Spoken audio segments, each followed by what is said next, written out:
It's me again. Yep, that's what you're looking at. What are you looking at? Oh, yeah. These are some more of those 78 grain Liberty Civil Defense 45 caliber projectiles. And I've got 20 of them this time. So I did a whole box of ammo, pulled all these out, and that was not a quick or fun experience, but I finally got it done. So I got all 20 of these. So what I'm gonna do is I'm gonna load up I'm gonna load 15 of them up in the 454. And just because a couple people have requested it, they wanted me to load some up in the 460 and shoot them. But the only thing is I only have one gun that's a 460, and it's a revolver, and it's got a short barrel. It's a 5-inch barrel. So we're not going to get just amazing results out of using a 460, stuffing 40 plus grains of powder in there and then shooting it out of a 5-inch barrel, because a lot of the powder is just going to it's not going to burn in the barrel. We're not going to get to build the speed it really could. So whether it's loaded in the 454 case or the 460 case, if it's being shot in the revolver, I'm willing to bet that the velocity is going to be pretty close to the same. The 460 might get us an extra 50 feet per second. But in the rifle, I've decided to go ahead and increase the powder charge more than I did in the previous testing, because I still have some room to go up, and I'm not really seeing any crazy issues right now. So I'm going to probably go up a little bit in powder and see if we can actually break 4,000 feet per second. I had a round that I tested that reached 3970 out of the rifle over the chronograph. So I think 4,000 should be no problem. So yeah. And in other news, I did exchange a couple emails with Liberty Ammunition, and they actually were kind of supportive of this project. Not supportive in the sense that they would sell me the bullets, but they thought it was pretty cool what I was doing, and that was about the gist of what they replied with. And then if they were to ever sell the if they were to ever sell the projectiles for reloading components, they said they would probably they would need a lot more demand, for that kind of thing. So I don't know, maybe if some of you other guys, if you're bored and want something to do, send a few emails to Liberty Ammunition and try to, asking them, inquiring about their projectiles for reloading purposes. See if you can get them see if we can get enough people requesting reloading components from them, and then maybe they will start offering that. That'd be pretty cool. So I do have one more box of this stuff, and this is these haven't been messed with. These are the factory ones, and so we are going to shoot some Civil Defense 45 Colt and run some testing on that, because I never did shoot them in the revolver, I don't think, over the chronograph. I shot them in the rifle, and I think I got like a little over 2,500 feet per second out of them. I want to see what they do in the 5-inch revolver. It says 1,800 feet per second. So, who knows? Maybe it'll be a little less, maybe it'll be a little more. I don't know what test barrel length they're using, but mine's only 5 inches. So, we're gonna, I guess, see what that does. And then also, later on in the video, I do have a special target to shoot with one of these. I'm going to shoot it with the rifle so I can get the maximum amount of speed out of it, of course. But I do have a special target we're going to shoot later on in this video, so stick with it, stay watching it, and it's kind of, I would say it's probably something Kentucky Ballistics would do. So if that gives you kind of an idea of maybe where I'm going with that target, stay tuned. Alright, I'm going to get these loaded up, and then we'll get out there and get to shooting and recording some speed. Some real speed. Alright, so I'm back outside. We're going to start this testing. Got the CZ Pro Varmint 457 22 out, just to prove to you guys that my chronograph does in fact work and it's reading correctly. Running some Magtech 40 grain standard velocity, shoot a couple rounds over the chronograph, and then I'll go get the 454 out.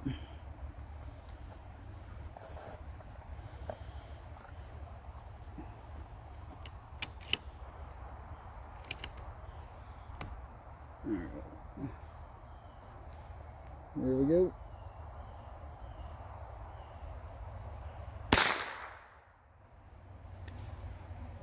$1111. Chronograph is about 10 feet from the muzzle.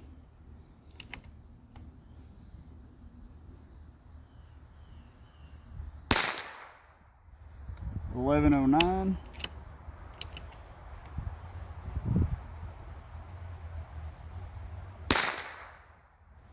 $1070.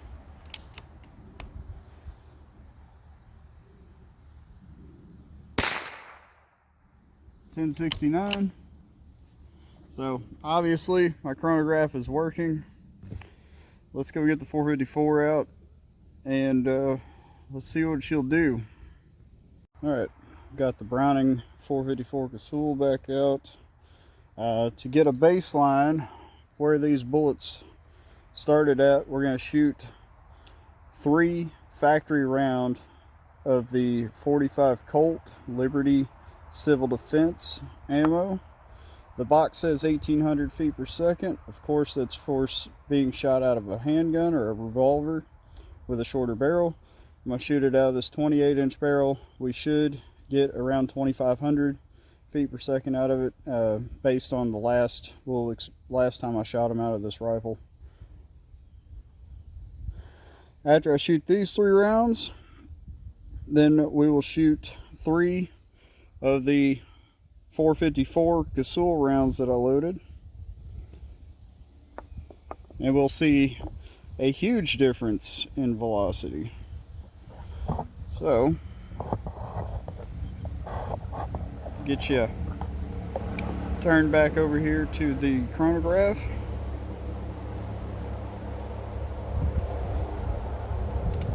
Liberty Civil Defense 45 Colt going in.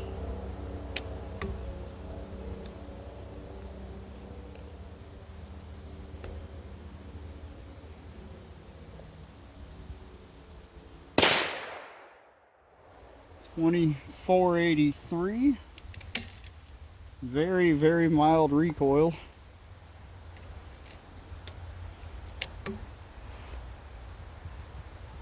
Round number 2. $24.71.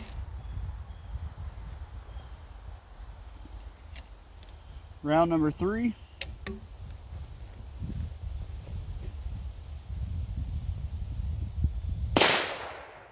$24.85. So a little under 2500 feet per second. The next 3 rounds are going to be the ones that I loaded, and they're going to be going a lot faster. So round number 1.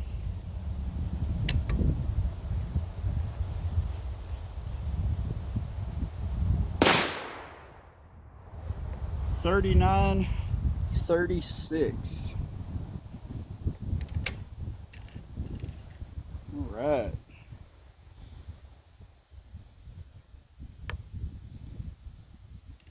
Round number 2.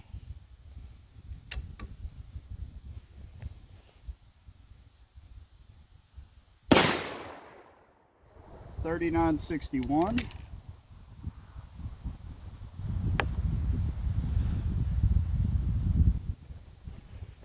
Yeah, these got quite a bit more kick, even though it's a 78 grain bullet. When you push it that fast, it's actually surprising. You know, I mean, it's still mild for a 454 Casull round, but it kind of surprises you a little bit. Last round, round number 3. 39.45. So our highest one was what, 39.61, and that's at 10 feet from the muzzle. So these are leaving the muzzle at over 4,000 feet per second. I mean, I'll show you, I'll do the calculation on it. We are breaking 4,000 feet per second. So now I'm gonna go put the rifle up. I'm gonna go get the revolver, and I'm gonna shoot 3 rounds of the Liberty civil defense ammo out of it over the chronograph, and then I'm gonna shoot 3 rounds of the 454 out of the revolver. I am going to load some of these in the 460 just because it's been requested, but I don't think I'm going to do that in this video. I'm going to save that for a later video. So we're sticking with 454 Casull right now. Let's see what the revolver does. Alright, so the revolver I've got today is my Taurus Raging Hunter, and this one is in 460 Smith & Wesson Magnum. Of course, I'm not shooting the 460 today. We are just shooting 454 Casull, but this is the 5-inch version. They make longer barrels, and obviously with a longer barrel you would get more speed because you get more powder burn. But I've got the 5-inch one. I don't know, I just like the aesthetics of it, the fit, the feel, you know, and the weight of it and the balance and everything. So the 5-inch one was the one I went with.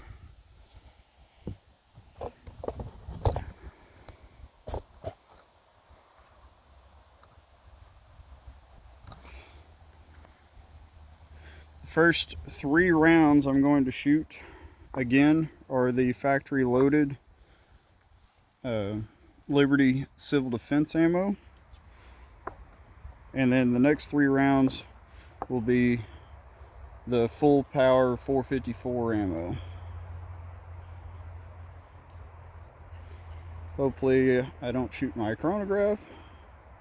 I shouldn't. I should be okay. I shouldn't shoot it.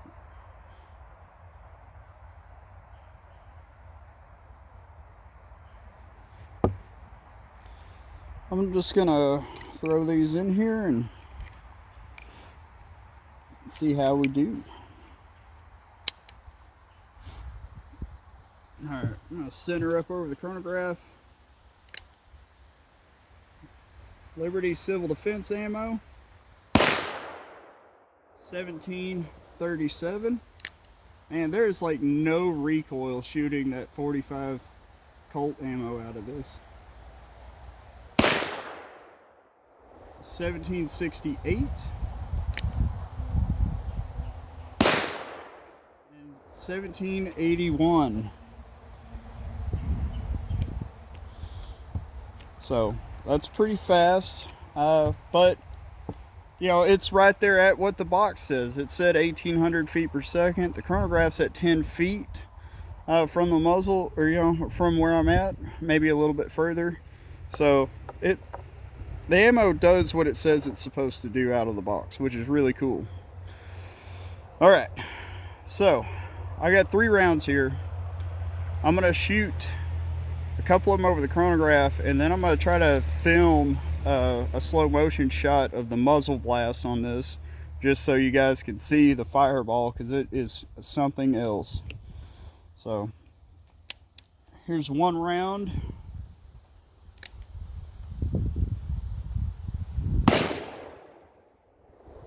And it looks like I did not catch that one on the chronograph.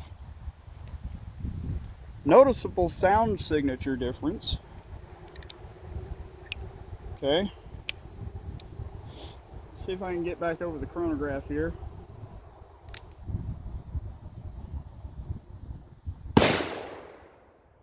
.2959 out of a revolver. All right, so let me turn this around. All right, I'm gonna set this to slow-mo. I've got this 1 round left. Hopefully we catch this fireball, and hopefully it looks really, really cool.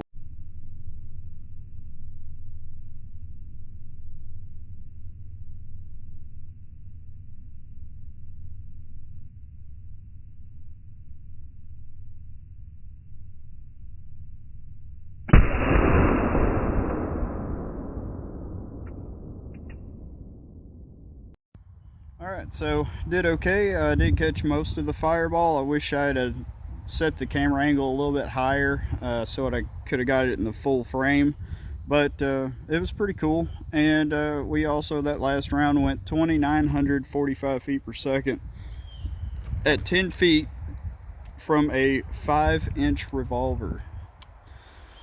So now we're gonna go do something a little fun. I have a surprise for you. I've been waiting, and I've saved this thing for a couple of years because I've been trying to decide what I wanted to shoot it with. Because, you know, it's one of those targets you only get one shot at, and once it's done, it's done. And so I'm gonna go get this this thing, and we're gonna grab the rifle back out here, and we're gonna put a round into it with one of these 454 rounds that I've loaded up, and hopefully don't make too much of a mess. I mean, I know it's gonna make a mess, but hopefully it doesn't get all over me and the rifle. So, working at a car dealership, you know, we take used cars in on trade and stuff sometimes, and anytime we do, we always have to clean them out because customers leave odd things in them. Sometimes really weird stuff, and sometimes just a bunch of trash, you know. Sometimes they're really gross and disgusting, and then every once in a while you actually get a customer that takes care of their vehicle when they trade it in. That's besides all the point. So a couple of years ago we got a vehicle in on trade, and it had this sweet 8-pound can of grape jelly in it, and I have not been able to figure out what I wanted. I knew I wanted to use it for a target. I knew I wanted to shoot something at it. And for a long time I thought I was going to take it out and set it up, you know, shoot it at a long range, like set this thing up at a mile or something, or 2,000 yards or whatever, and shoot at it and try to hit it. But then part of me also wants to see what it would do if I shot something like a high-powered handgun at it at short range. Well, since we've got my 454 Casull rifle out here, and I'm testing really lightweight 78 grain bullets that are going upwards of 4,000 feet per second at the muzzle, I thought maybe this old can of grape jelly here would be the perfect candidate to test one of those rounds on. I mean, we all know what's going to happen. We've all seen Kentucky ballistics by this point. If you haven't, you should. So we're going to set this down, and I am going to set it back far enough that hopefully I don't get it all over my nice, beautiful rifle, because I don't know, man. I don't want to have to clean that up, you know. And Kentucky ballistics, if you're watching this, do you clean up your firearms after you're done with that shooting stuff, and you got like mayonnaise and mustard and stuff all over you and all over your guns? Or do you pay somebody to clean them for you? I've always kind of wondered that, because you get your guns super dirty all the time. So I'm going to try not to do that today with mine. So I'm going to set the can out there probably about 20 yards or so, maybe 15 yards, and shoot it and see what happens. And I'm going to do it in slow motion, of course, because why not? So there it is, the old can of jelly. I moved it up a little bit, put it in the shade, because when you film in slow motion, the exposure's longer and stuff, and so everything looks a lot brighter. So to actually see the can, I moved it up a little closer and put it in the shade. So it's not at 20 yards. We're probably about maybe 10 yards. So yeah, this little bullet's still going to be going a little over 3,000 feet per second there, and I'm probably about to get jelly all over me. So that's okay though. In the spirit of Kentucky ballistics, let's do this.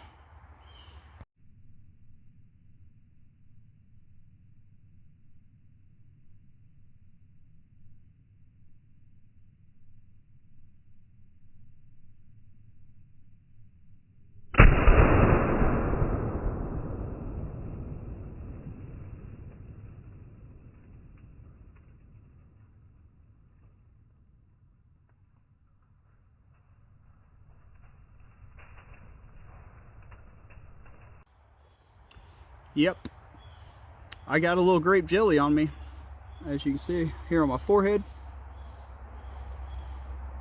Also a fun fact, that 8 pounds of grape jelly expired in 2013.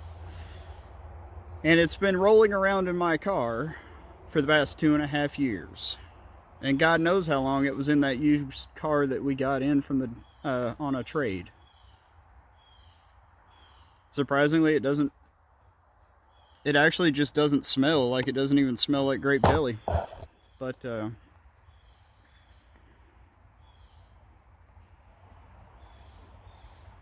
it's still jelly. Got some on my shoulder. I bet you I got a bunch on my rifle.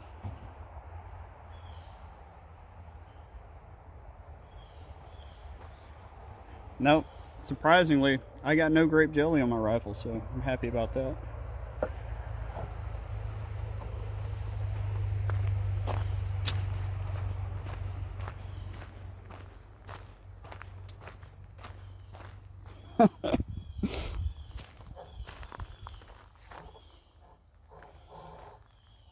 Look, this can was a lot closer than, and there's grape jelly everywhere, guys.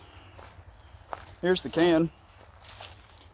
Wow, that's interesting. So, even though that round, going as fast as it goes, it did not go through and through the jelly. And so that's actually really interesting. I was hoping for something like that, because that tells you right there that that bullet is completely just fragmenting on impact at that speed. And it's dumping all of its energy immediately, like within the first couple inches of penetration.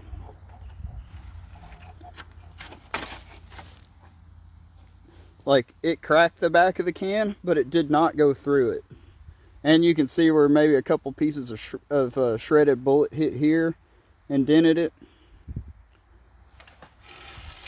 But yeah, I can't wait to look at that on the slow-mo.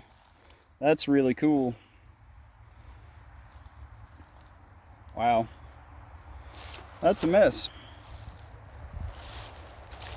So these would make really good home defense rounds. You don't have to worry about them going through the wall and into the next room or something if you miss a intruder. Bet you there's going to be some little furry animals that are going to love this stuff. But yeah, did not penetrate through and through the can. It just immediately I don't know, probably vaporized on impact. But so did the can and the jelly. Alright, so I went ahead and crunched the numbers real quick. I'm not even going to drag y'all through that. So these are the velocities we recorded in the rifle. At 10 feet from the muzzle, it was average of 3,947.3 feet per second. So with the ballistic coefficient that I know, based on recording velocity at close range and then recording velocity at 50 yards, I could calculate the ballistic coefficient of these bullets based on the loss of muzzle velocity, and the ballistic coefficient is 0.037. So that gives us an actual muzzle velocity calculation of 4,048 feet per second in the rifle.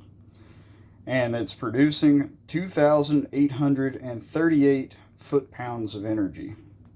Now, where the jelly was sitting at about 10 yards, that jelly received a 45 caliber hollow point traveling 3,753 feet per second. Based on this average muzzle velocity. That's pretty insane. I mean, that's pretty wild. Now in the Revolver, we only recorded 2 muzzle velocities. I missed the, I guess shot off to the side too far over the chronograph with one of them.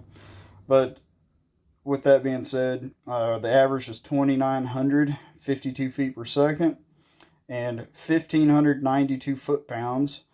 And based on it shooting at based on shooting at the chronograph at 10 feet, we got a calculated muzzle velocity of 3,032 feet per second.